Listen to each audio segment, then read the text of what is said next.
As the UN High Commissioner of Human Rights, and my mandate ends next week on the 31st of August. And the world has changed fundamentally over the course of my mandate. I would say the profound impact of COVID-19 pandemic, the ever-increasing effects of climate change, and the reverberating shocks of the food, fuel, and finance crisis resulting from the war against Ukraine has been three major issues. Polarization within and among states has reached extraordinary levels, and multilateralism is under pressure. Important protest movements occurred in every region of the world, demanding an end to structural racism, respect for economic and social rights, and against corruption, governance deficits, and abuse of power, in many instances accompanied by violence, threats, and attacks against protesters and human rights defenders, and in some parts against journalists as well. Some led to real change in the country. In other cases, rather than listening to the voices of the people, governments responded by shrinking the space for debate and dissent. Over the past few months, once the COVID situation allowed me to resume official country visits, I have been to Burkina Faso, Niger, Afghanistan, China, Bosnia, Peru, and Bangladesh. I have been able to see firsthand the impact of climate change, armed conflict, the food, fuel, finance crisis, hateful rhetoric, systematic discrimination, and the human rights challenges around migration, among other issues. The UN Human Rights Office has worked in a myriad of ways to help monitor, engage, and advocate for the protection and promotion of human rights. As I have said before, at the UN, dialogue, engagement, cooperation, monitoring, reporting, and public advocacy must be all part of our DNA. We have worked to try to help bridge the gap between government and civil society, to support national implementation of human rights obligations and advise on reforms to bring laws and policies into compliance with international standards, to expand our presences in countries so we are in a better position to work closely with the people on the ground. We have spoken out in private and public on country-specific and broader issues, and we have seen some progress, I would say. The recognition of the human rights to a clean, healthy, and sustainable environment by the UN General Assembly last month marked the culmination of many years of advocacy by civil society. But I am proud that my office support and strong backing of this movement throughout the course of my mandate. The extreme weather events of the past few months have again driven home powerfully the existential need for urgent action to protect our planet for current and future generations. Meeting this need is the greatest human rights challenge of this era. And all states have an obligation to work together on this and to walk the talk, to fully implement the right to a healthy environment. The response to a triple planetary crisis of pollution, climate change, and biodiversity loss must be centered in human rights, including the rights to participation, access to information, and justice, and by addressing this disproportionate impact of environmental harms on the most marginalized and disadvantaged. There has also been steady progress towards abolition of the death penalty. Some 170 states abolished or introduced a moratorium in law or in practice, or suspended executions for more than 10 years. The Central African Republic, Chad, Kazakhstan, Sierra Leone, and Papua New Guinea are among those who have taken steps to fully abolish the death penalty. Other states, including Liberia and Zambia, are also actively considering abolition. Malaysia announced that it will abolish the country's mandatory death penalty, including for drug-related offenses. As of today, 90 states have ratified the second optional protocol to the International Covenant on Civil and Political Rights, the key international treaty prohibiting the use of death penalty. Concerns remain, however, about the increased use or resumption of capital punishment in other countries, including Iran, Saudi Arabia, Myanmar, and Singapore. And others, like China and Vietnam, continue to classify data on its use as a state secret, limiting the possibility of scrutiny. I have, from the beginning of my mandate, pushed for greater recognition of the indivisibility and interdependence of economic, social, and cultural rights with civil and political rights. The effect of the pandemic and the war in Ukraine have brought into stark focus this interdependence. States must draw lessons from the pandemic and the current food, fuel, finance crisis by designing long-term measures to build better and stronger universal public health and social protection systems. Social protection coverage must facilitate access to health care, protect people against poverty, and ensure essential economic and social rights, including food, water, housing, health, and education. I also call on states to adopt proactive measures, including food, agriculture, and fuel subsidies. All of this needs to be designed with people as part of the solution, through investment in inclusive, safe, and meaningful channels for debate and participation at all levels. Governing is tough, and you know already that I've been president of my country, Chile, and there are always many pressing demands, challenges, and problems to address. But governing is about prioritizing, and human rights must always be a priority. And in many situations my office has been covering, there is a lack of political will to take the necessary steps to tackle a situation head on. Political will is key, because as I always say, when there is a will, that you can find a way, there is a way. States often invoke their own particular context when faced with allegations of human rights violations and when called upon to take steps to address them. Context is indeed important, but context must never be used to justify human rights violations. In many instances, sustained advocacy on key human rights issues grounded in international human rights laws and standards bear fruit. In Colombia this month, the incoming administration has pledged a shift in its approach on drug policy, from a punitive to a more social and public health approach. By addressing one of the deep-rooted causes of violence in Colombia, this approach could be instrumental to better protect the rights of peasants, indigenous, and Afro-Colombian communities, and of people who use drugs, both in Colombia and globally. My office has been advocating globally for a human rights-based approach on drug policy and is ready to assist.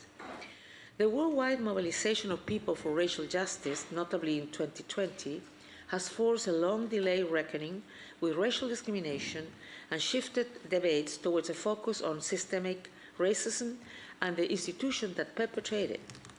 I call on all states to seize this moment to achieve a turning point in equality and justice. In my office is working on a second report to the UN Human Rights Council on this issue to be presented next month. I have always sought, even on the most challenging issues, to encourage dialogue, to open the door for further exchanges. This means listening as well as speaking, keeping our eyes and ears to the context, identifying entry points and roadblocks, and trying to build trust incrementally, even when it seems unlikely. During my 4 years as High Commissioner, I had the privilege of speaking to so many courageous, spirited, extraordinary human rights defenders. The brave, indomitable women human rights defenders in Afghanistan, the determined mothers of the disappeared in Mexico, the inspirational staff working at a health center in Bunia in the Democratic Republic of Congo, serving victims of sexual violence, the wisdom and strength of the indigenous peoples in Peru, who are on the front lines of the impact of climate change, illegal mining, and logging, and defend their rights in the face of serious risk, and the empathy and generosity of communities hosting internally displaced people in Burkina Faso. I found allies in traditional village leaders in Niger who were working in their own ways to advance human rights in their communities. I met young people from Malaysia, Sweden, Australia, Costa Rica, and elsewhere whose resourcefulness, creativity, and ambition was palpable. I shared the pain of a father in Venezuela who showed me the sport medals his teenage son had won before he was killed during protests in 2017. And I shared the tears of the mother I met in Srebrenica, who carried hope that 27 years after her son disappeared, she will one day find his remains and lay him to rest next to his father's grave. Last week I spoke with Rohingya refugees in Cox's Bazar. One teacher I met told me he had earned distinctions in all his classes at school in Myanmar and had dreamed of being a doctor. Instead, he has spent the past 5 years in a refugee camp, having had to flee his country because he is a Rohingya. He said, "I still cry at night sometimes when I remember my dreams," he told me, adding that my Buddhist friends are now doctors in Myanmar. My own experience as a refugee was much more comfortable, with the means to continue my education and with a good standard of living, but the yearning for one's homeland, the desire of so many of the Rohingyas to return home resonated deeply with me. Sadly, the conditions needed for them to be able to return to their homes in a voluntary, dignified, and sustainable way are not there yet. Today marks 5 years since more than 700,000 Rohingya women, children, and men were forced to flee Myanmar for Bangladesh. And Myanmar's human rights catastrophe continues to worsen, with the military, the Tatmadaw, maintaining military operations in Kaya and Kayin in the southeast, Chin State in the northwest, and Sagaing and Magway regions in the Bamar heartland. The use of air power and artillery against villages and residential areas has intensified. Recent spikes in violence in Rakhine State also seem to indicate that the last fairly stable area of the country may not avoid a resurgence of armed conflict. Rohingya communities have frequently been caught between the Tatmadaw and Arakan army fighters or have been targeted directly in operations. Over 40 million need humanitarian assistance. We continue to document gross human rights violations and serious violations of international humanitarian law on a daily basis, including repression against protesters and attacks against civilians that may amount to crimes against humanity and war crimes. And I urge the international community to intensify pressure on the military to stop its campaign of violence against the people of Myanmar, to insist on prompt restoration of civilian rule and accountability for violations committed by security forces. Yesterday marked 6 months since Russia's armed attack. I know that Ravina has already spoken to you on Tuesday about it, but I thought that I needed also to mention some things. 6 unimaginably terrifying months for the people of Ukraine, 6.8 million of whom have had to flee their country. Millions others have been internally displaced. We have documented at least 5,587 civilians killed and 7,890 injured. And as we have already said, of those casualties, nearly 1,000 are children. 6 months on, the fighting continues amid almost unthinkable risks posed to civilians and the environment as hostilities are conducted close to the Zaporizhzhia nuclear power plant. I call on the Russian president to halt armed attack against Ukraine. The Zaporizhzhia plant needs to be immediately demilitarized. Both parties must respect at all times and in all circumstances international human rights law and international humanitarian law. The international community must insist on accountability for the many serious violations documented, some of which may amount to war crimes. I am alarmed by the resumption of hostilities in northern Ethiopia. Civilians have suffered enough, and this will only exacerbate the suffering of civilians already in desperate need. I implore the government of Ethiopia and the Tigray People's Liberation Front to work to de-escalate the situation and immediately cease hostilities. I also urge a renewed focus by the international community on protracted, often forgotten, crises, including the situation in Yemen, Syria, the Sahel, and Haiti. And I urge continued support for the UN Human Rights Office, the UN Human Rights Treaty bodies, and the UN Special Procedure Mechanism, all of which work tirelessly in defense of international human rights law and standards. The journey to defend human rights never ends, and vigilance against rollbacks of rights is vital. I honor all of those who in their own ways are working to defend human rights. As a woman and a lifelong feminist, I want to pay particular tribute to women human rights defenders who have been at the forefront of social movements that have benefited all of us. They have often been the ones bringing to the table the unheard voices of the most vulnerable. I will continue to stand with you as I return home to Chile. To end, I would like to thank you, journalists, based here in Geneva and across the globe, for the indispensable work that you do. When we in the UN Human Rights Office raise the alarm, it is crucial that it rings loudly. And this is only possible when the world's media get the stories out there. So I thank you. Thank you, High Commissioner. We will now move to questions. We will take two at a time. As ever, we'd be grateful if you could say your name and your media organisation, although we know that some of you are very familiar faces. Just a second to get dry. Oh, right, okay. Well, you okay? I'm okay, I'm okay. Okay, fine.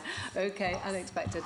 Okay, so I see that Laurent put his hand up first over this side, so please go ahead with your question. Sure, thank you. So Laurent Siro, Swiss News Agency, High Commissioner, thank you for that here. What? Okay. Thank you for the press conference. We're less than 1 week away from the end of your mandate, and yesterday some NGOs have reiterated their call for the release of that report on China. So are you clearly saying that you intend to honor the pledge that you made to release that report before the end of the mandate? And more broadly, what could you have done differently? Not necessarily on China, but are there some instances where you have some regrets, and what could you have done differently? Thank you. Okay, thank you. Over this side, I see that there is Nina from AFP. Thank you, Nina Larson, AFP. Thank you very much for taking my question.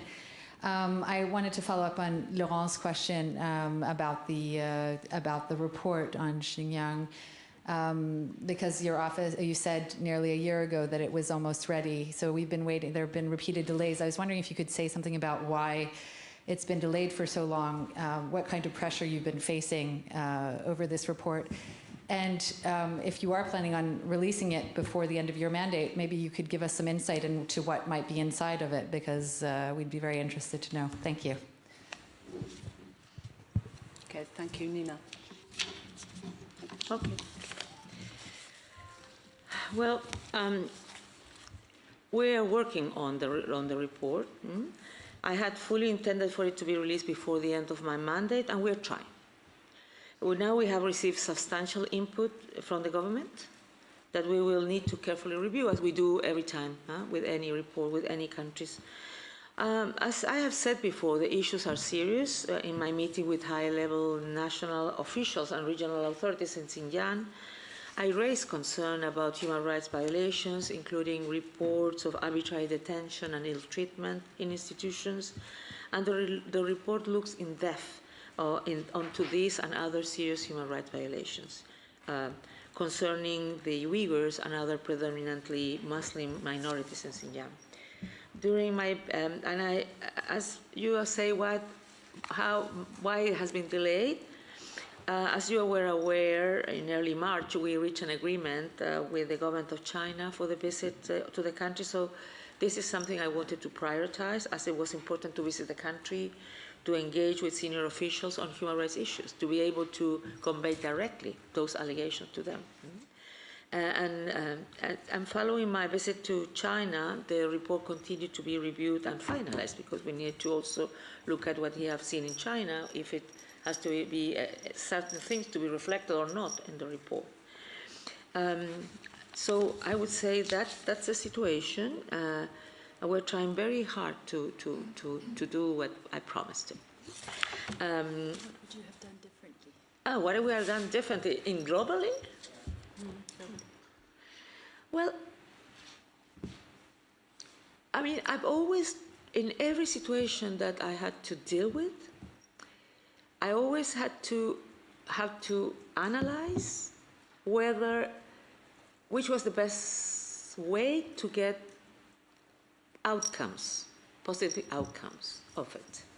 So in sometimes I understood, because of the gravity of the situation, because it was urgent, I needed to speak up.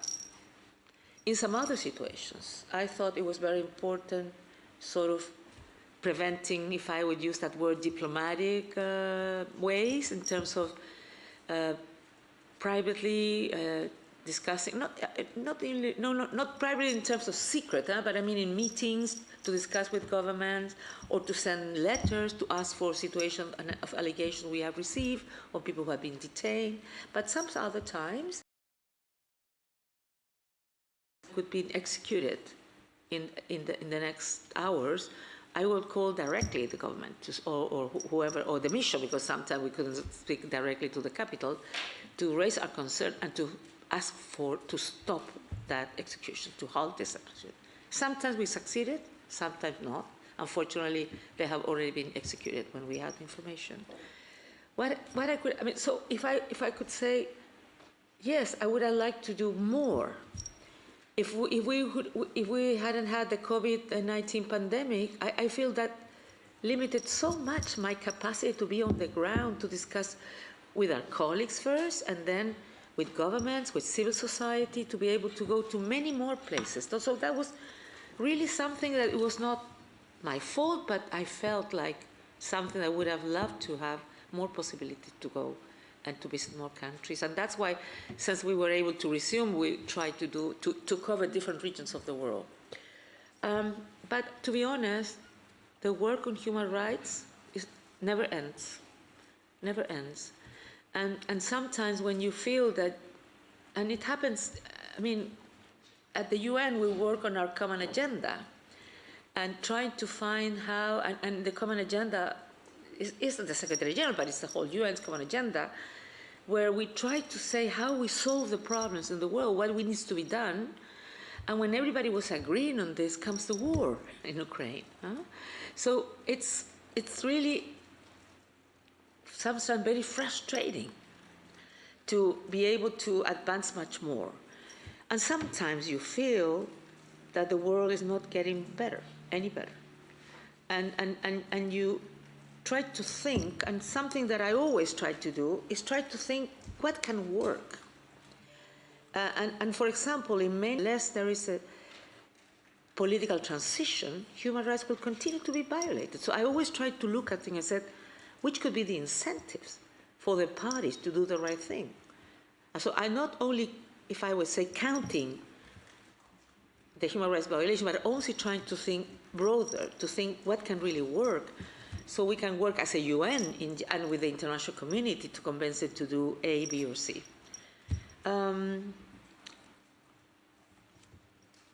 Maybe that is not for me to say. There are people who may think that I should do things differently. But you know, one is how it is. Huh?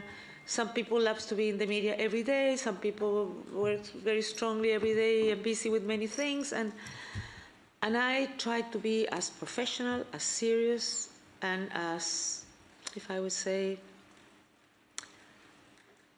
also as effective as I can. Because I always said I'm not interested in being the historian of human rights. I mean, that's very important, but that's for other people to do that. I want to have outcomes.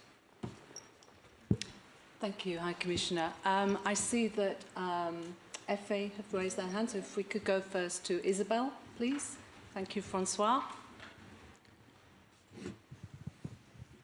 Thank you, Isabel Sacco for FA, Spanish News Agency. In your last report to the Human Rights Council, you raised a lot of, well, quite a few progress in Venezuela, is better to say. But since then, your team has lost access to prisons where there are political detainees in Venezuela. And there are other situations that shows like some setbacks. And at the top of it, everybody seems to have forgotten Venezuela because of other crises.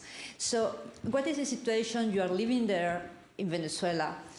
You concede that the agreement that you signed with the government has been used for by the government to wash its face. And what about the need of a political transition still pending in Venezuela?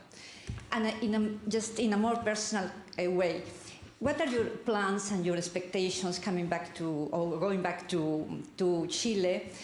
What is the way you would like to participate in this historical phase that, or transition period that is going on in your country? Thank you.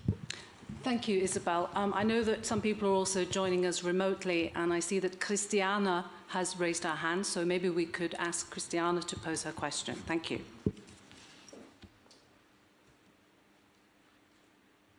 Yes, thank you. Thank you, Ms. Bachelet, for being available to us. And I am continuing on China. Could you characterize for us your exchanges with China on this report? And is there any pressure from the Chinese government to change what you have laid down in your draft, I guess? That's my question. Thank you. Okay, thank you. Okay, Isabel, well, I think that since I visited Venezuela in June 2019, there has been some progress in human rights terms, but of course more remains to be done. For instance, to effectively implement the ongoing reforms and to protect civic space. We still see shrinking civic space there. What we have done, because we felt, I mean, what we managed is to build cooperation and trust with authorities, civil society, and victims over the past 3 years. And we had nothing before. We were out of Venezuela. And now we will be able to have 16 officers, human rights officers, and people there. And we're working in the idea, hopefully someday, to have an MOU to have a full-fledged office there. What has helped us? It has helped us to be able to work directly on the ground with victims, with family of victims, with lawyers of victims. We have been able to visit prisons. Due to COVID-19 restriction, that access was limited, restricted. But we hope this kind of things will change in the near future.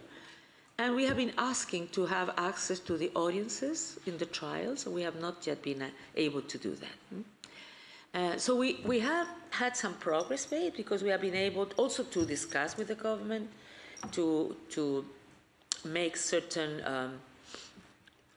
if I would say, recommendations on jails and other issues.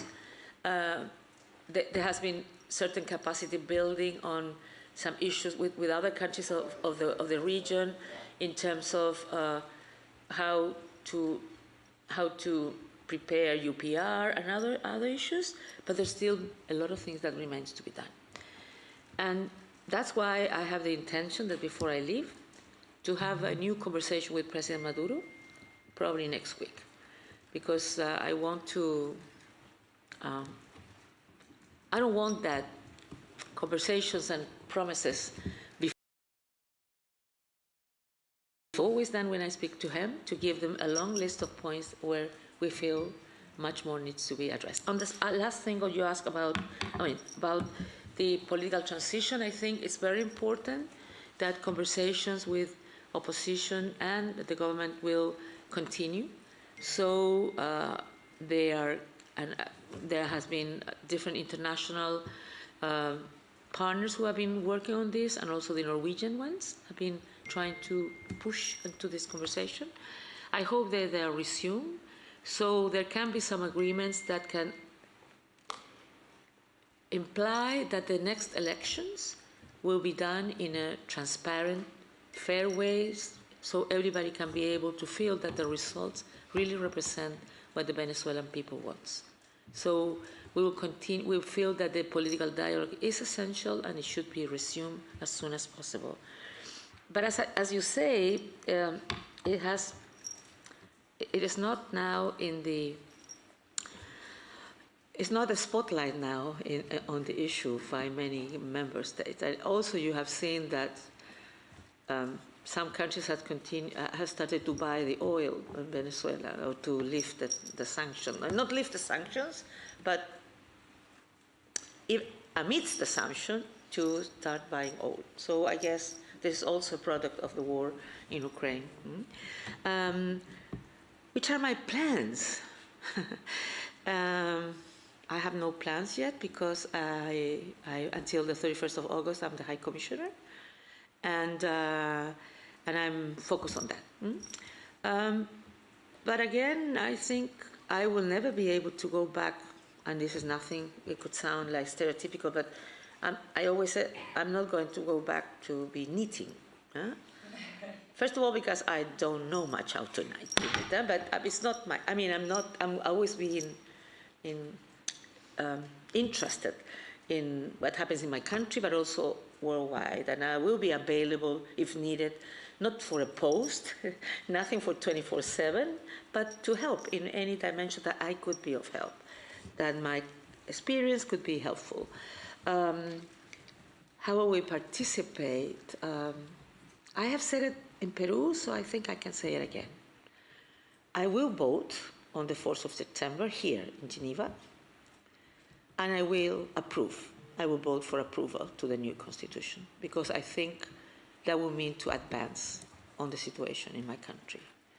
I should tell you that on the 1st of September, when I'm not going to be anymore the High Commissioner. I know that, but I already said it, so it would be ridiculous that now and I've said it in my country as well, so, and everybody knows that I will do that, so I prefer to answer to you honestly. On the issue of exchanges with China, with these reports and pressure to change, well, we have shared the findings with the Chinese mission, and there are typical internal processes, and where a normal practice is that we share either the report, the findings with the governments for comment. When they review carefully, we receive the comments or facts, we review the comments and take on board any factual comment as appropriate. So we will be doing so. Am I being under pressure? We're always under pressure from various sides, from all sides, if I would say, in all situations. Not only member states, but also civil society, as you remember. But our work is guided by human rights methodology and the facts on the ground, and objective legal analysis. So in this case, I've never been under tremendous, I have been under tremendous pressure to publish or not to publish. But I will not publish or withhold publication due to any such pressure. I can assure you of that. Okay, thank you. I will go for another round of questions. I see that Gabriela has her hand up. Gabriela. Thank you very much. Gracias, Alta Comisionada, por estar aquí. In contrast to Gabriela Stomayor, Mexico. Yes. In contrast to what Colombia is doing in drug policy, in Mexico, the government's strategy to defeat drug traffickers is a strategy called abrazos no balazos, that is, in English, is hugs, not bullets. Then another president started the war on drugs, and none of these strategies had worked. Now the government wants to militarize public security. The government wants to transfer the National Guard to the Defense Ministry, so it's going to be no more civil National Guard.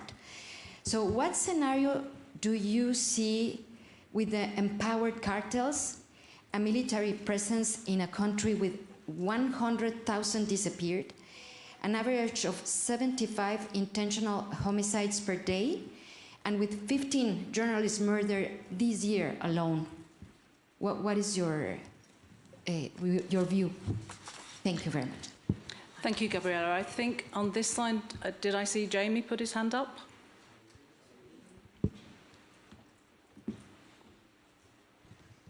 Hi, thank you very much. Jamie Keaton, Associated Press. My question is really about how you're going to ensure continuity with your successor. It looks like you're headed towards the end of your mandate without a successor that we know about. Maybe you could tell us if you know anything about who might replace you. And you say you have no plans. I mean, it's, you want to hold countries to their promises and their conversations that they've had with you. So how are you going to ensure that your successor, particularly with the case of China, which you said, you've established some mechanisms to continue dialogue with China. How are you going to make sure that that's actually respected if we don't even know who your successor is going to be, and will you keep an eye on what's happening even after you've left office? Well, first of all, I want to say that I recognize Mexico's public security challenges. I think it's I believe that it's really necessary to maintain the constitutionally enshrined civilian nature of the National Guard. Security tasks should be exceptional, used at a last resort and of a temporary nature, and be supervised by independent civilian bodies. That's my conviction, if I may say. My office reiterates its readiness to continue providing technical assistance to a strengthened civilian institution, as well as to, what we say, improve transparency and accountability. You mentioned rightly so, when I went to Mexico, at that time the numbers of people that had been disappeared were 50,000, and now we know that it's even more than 100,000. So I think that steps that the government has taken to address this issue are positive steps. I will welcome those steps. It also was important that they accepted, first of all, the visit of the Committee of Enforced Disappearances, and I think it will be really important that this recommendation will be implemented. And also the adoption of the tools foreseen in the general law on disappearances are priorities to advance investigations and to search for disappearance people. I particularly recognize the contribution of victims of this. When I went there, one of the difficulties that they had is that they didn't have enough forensic capacity to be able to recognize of all those. I mean, there was 50,000 people who disappeared, but they had like 43,000 remains, if I may say, and there was no capacity at that time to be able to analyze those and come into certain possibility of identifying victims. There has been, I think, an important effort done by the government, but also with the international community to support that capacity. No? So countries from Europe, Argentina, and others have helped to build that capacity. So I know that authorities linked to human rights have been very active on trying to push forward on that. We also know that it looks like there is a recent report issued by the government on the status of the Ayotzinapa case. Well, I don't know, and I know that there's a judge that has said that they are already in the possibility to progress on that. I don't know the details, so I cannot say if it's going in the right direction or not, if I may say. But what we will continue is to provide technical assistance, what we have been doing from the beginning, to advance accountability and rise to truth in this case and now the other cases. We're also very alarmed because of the journalists, the violence on journalists. You mentioned 11, yes. We have 12, I don't know, maybe 12 or, during 2022. And so that's why we did made an assessment a couple of years ago, or 1 year ago, on the protection system. And I think I want to reiterate the need for strengthening accountability and the protection mechanisms for human rights defenders and journalists in line with the result of the diagnosis that we share with the government. Ensuring continuity with your successor. Yeah. First of all, I think you wanted to know if I have any particular news, but what I know is that the process is going on, and I couldn't tell an exact date when a name will be announced. I think the UN is really interested, and Secretary General really interested in doing it as soon as possible. But you know, this thing has to be done very seriously. I mean, the only thing that I know that a lot of people apply. Many people. Some people talk over 50, I'm not sure, but something like that. But these are rumors. I don't have that's what I heard. And I know some people have called me and said that they wanted to apply, what I think, or they asked me, oh, we apply because we want to continue the way you're doing things, etc. But because I don't know in the interviews how we will do, I will not give any names just in case. I mean, anybody who comes will have its own approach to how he wants to develop his his task, if I may say. But what I have decided, and I have spoken to Secretary General and to the DSG as well, that she's also working on these issues, that I will be available to discuss with with my successor on, I mean, there are things that you never know before you come here, huh? The way everything works and so on. So I will try to, on one hand, give my opinion, my impressions, my idea of what works better and what doesn't work, but independently that every person has his own way of doing things. And I will give recommendations and suggestions on how to do. But I will, of course, respect what anybody will decide. The only good thing I will have to say is that the Secretary General has been always very respectful of the independence of this mandate. Every time there's issues, he always tells me, no, you are independent, you do what you think is the best thing to do according to what your office has analyzed and defined. So, so I'm sure that the next person, I hope in September, I mean, September is next week, maybe not the 1st of September, but because the process is the following. The people applies, then there is a group of people in the office that is the Secretary General who looks at all the curriculum and the, if I would say, the profile and requirements that were asked for people to apply and see who met them or not. And then they make a shorter list. Imagine 15 people. I don't know the exact number, but approximately. And of those, they are interviewed by a panel. And this I had the same situation. I was interviewed by a panel with many other people, and then this panel will give a shorter list to the Secretary General, three or five names, and I hope that will be pretty soon. And from there, Secretary General has to look at who he feels that he or she are the best people to come into this office. And then, because this has to be approved by the General Assembly, what usually happens is that they discuss or they talk to the relevant members, to all, I mean P5, but also to all the groupings, African, Arab, G77, to all the groupings, because nobody would like to bring a name that is rejected in the General Assembly. I mean, if this is a very difficult task, so you need to have the approval. And usually it's not by voting, it's by acclamation. So it's always good to ensure before that the name that will be put into a General Assembly, it's going to be accepted. That's the usual way, and I think it will be the same now. And then the General Assembly will either, I hope for acclamation, the next person. The only other thing that I know is that there's not a need to be either a woman or a man, because in this post we have had enough women and men. So it doesn't need to be, it's not a gender clarity, what could it be?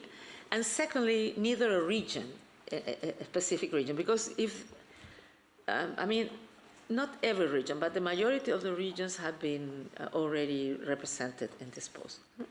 So I just wanted to share with you the information that I have. Sorry that I don't have more interesting information. Thank you, High Commissioner. We're very pushed for time because there is another press conference in this room. So I'm going to take BBC on this side quickly, Reuters here on this side quickly, and then Bianca on this side. Very short, very quick, because we have another press conference.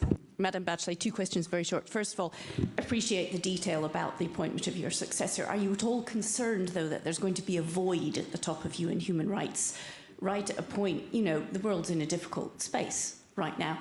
Second, if we could just quickly return to China.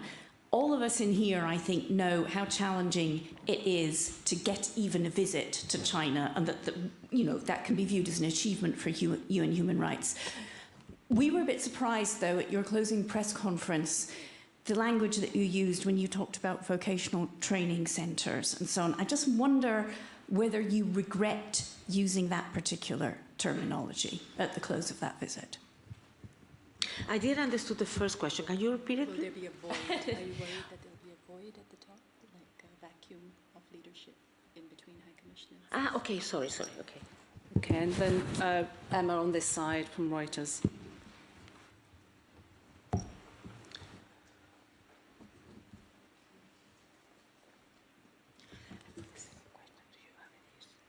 Madam High Commissioner, I know you've met with a lot of human rights defenders and victims during the past 4 years, but some of those from China, Uyghurs in particular, feel personally let down. Some of them that I spoke to said that they don't feel that they've had sufficient access to you personally. I was just wondering how you would respond to them at this time. And secondly, Reuters reported last month that China had lobbied you personally, getting other states on board in a letter that asked you to not publish the report on Xinjiang, basically asking you not to do your job. What is your personal reaction to that? And did you write back to them? Thanks. And the final question on this side from Bianca.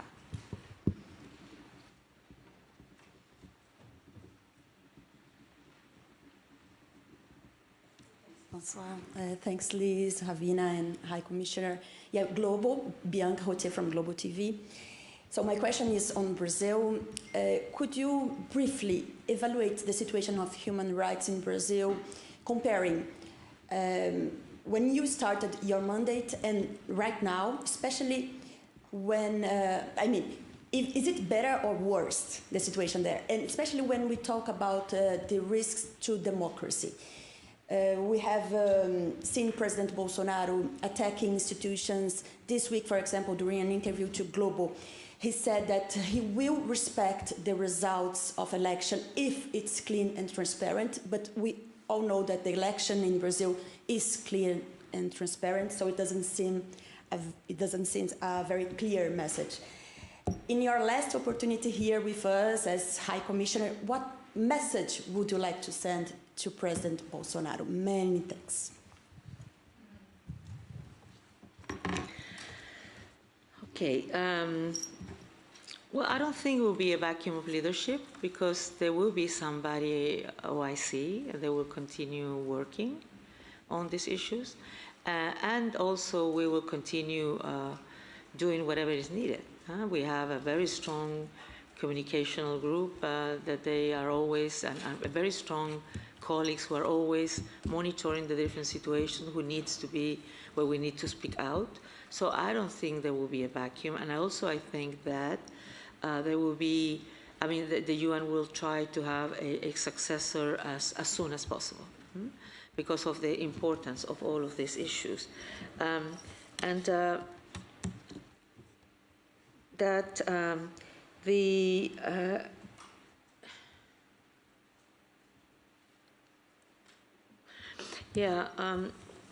would say that I do not endorse the language used, I just cited it. So our report will have more detailed analysis on all of this. On the issue of the NGOs, the truth is that my team has had for many years a very fluid relation with the NGOs and with victims and that have alleged all kinds of situations. And I and my team spoke to a number of them prior to my visit. I had meetings with 2 different groups of people, with NGOs, but also with victims and family of victims directly, to have what they wanted to convey to me that I would know before I visit there. And their voices and advocacy are important. I really believe so.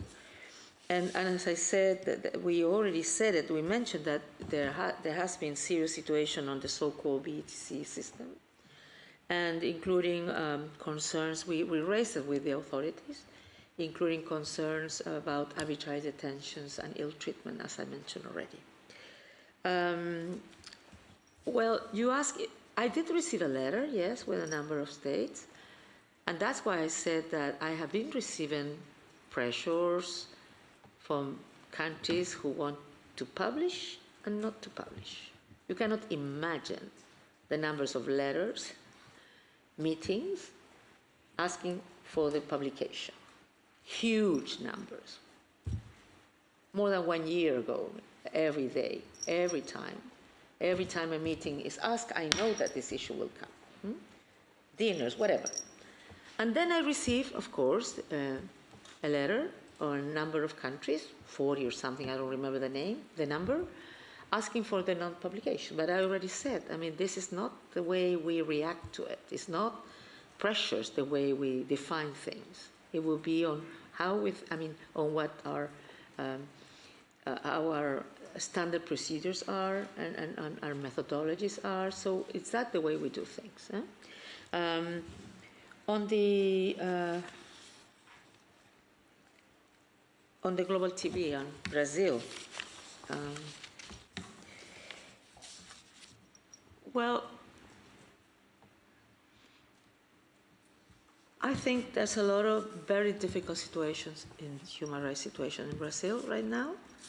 But not only now, I mean, it has been, I would say, I'm really concerned by reports of increased political violence, continued structural racism, and shrinking civic space in Brazil. We are following closely the respect for fundamental rights and freedoms in the lead up to, during, and after the election. And we are also supporting UN country team on analysis and prevention work on key human rights issues, including hate speech. Having said that, I feel that attacks against legislators and candidates, particularly those of African descent, women and LGBTI people, are of concern. The UN Special Rapporteur on Freedom of Peaceful Assembly and Association in his recent country visit to Brazil in, was it March this year, expressed his view that political violence poses a serious threat to political participation and to democracy.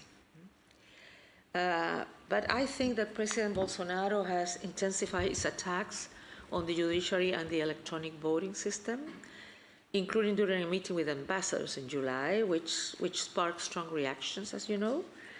And the president, what I think is more concerning is that the president has called his supporters to protest against judicial institutions on 7th of September, the day of the 200 years anniversary of Brazil's independence. And that has made that opposition parties have postponed the demonstration that they had on the 10th of September to prevent clashes. I mean, they're not going to do it on the 7th, they're moving to a 10th to prevent clashes. I have to say, as having been a head of state should respect other powers, should respect the judicial power, should respect the legislative power, should not be voicing attacks against others, because it's essential for a president of the republic to ensure democracy. And democracy is to respect the different powers. And I think it's really not a good decision. And particularly because you're in the middle of election. Because sometimes you can not agree with decisions of our powers. See? You respect them, and you can say you don't agree with them if it's needed, but you respect them. But you don't do things that can increase violence or hate against democratic institutions that should be respected and strengthening, and not trying to undermine them through, strong political speech. I mean, during elections, there is, in any country, and we have seen it in many places, usually violence happens. And when you are either a candidate or a president who is a candidate, you should be very, very careful on trying to ensure the best possible conditions for people who can feel safe to go to vote. And in that, and I know, for example, that in July, one policeman, supporter of Bolsonaro, killed a Lula supporter. It's not that there has been thousands of these cases, but these cases shouldn't happen. And when a leader starts, if I would say, using a language that can be used in the wrong direction, I think it's very bad, really bad.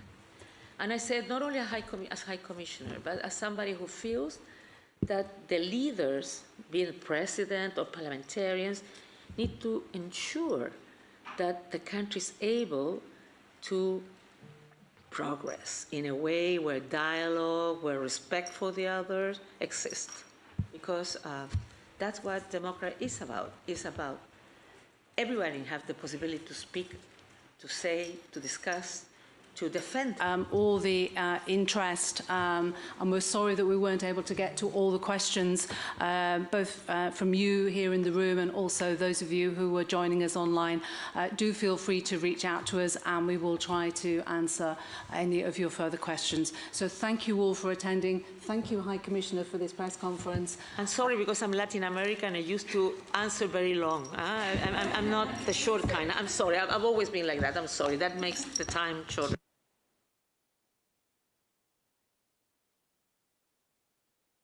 Recording stopped.